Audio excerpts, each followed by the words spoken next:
Anybody that goes back in the wilderness, it gives you a feeling of being close to God, and you see that the country and the animals and you can't help but know how special this world is.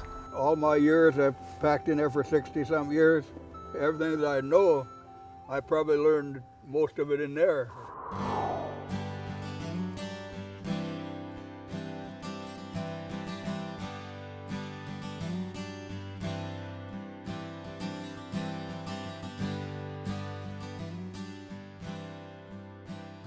I'm a fourth-generation Montanan.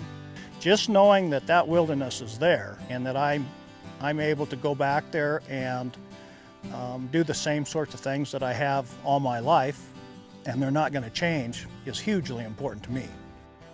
When you step into a wilderness area, you're really stepping back in time, and it's really an amazing opportunity to get back to an earlier time and experience life when it was simpler and quieter. On foot or on horseback, as our Blackfeet people traditionally did, we simply go there and immerse ourselves in its beauty and its grandeur. Being outside gives you confidence, and it's like really fun. People who are helping to conserve wilderness are going to have a huge impact on me because, as time goes on, areas get more and more developed, and by saving these areas, they'll still be there when I'm older. They'll still be there for my family, for my kids.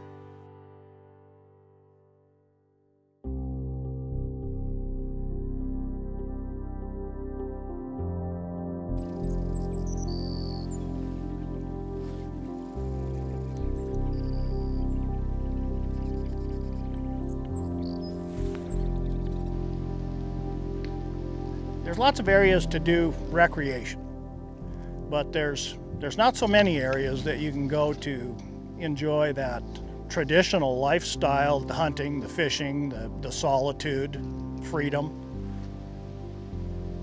Certainly there's lots of places that motorized travel is allowed and acceptable, but there has to be places where it's not. The water that is locked within the ice and the snow provide the source for clean, pure, crystalline water that has flowed from time immemorial. I've ranched next to it, and I've raised horses and I've raised cattle. Of course, we've grazed our horses in the wilderness area. The Wilderness Act does allow cattle grazing, and it really doesn't harm those wilderness values. You can have both.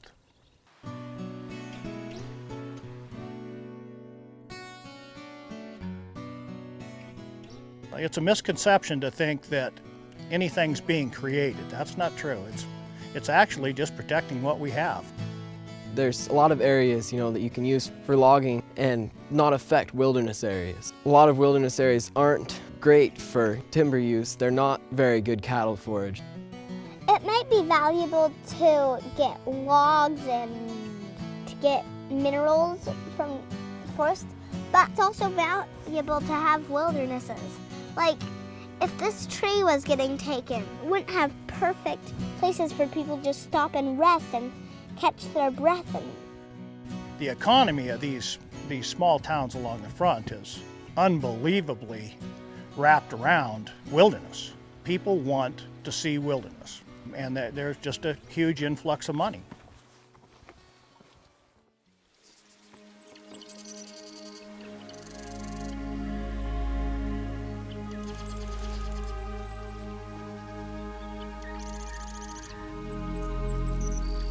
Just as little as 100 years ago, most of Montana was still wild and undeveloped. Today, our remaining unprotected wild country is shrinking fast. The members of the Montana Wilderness Association invite all Montanans to join us in working with communities to protect some of these special wild places.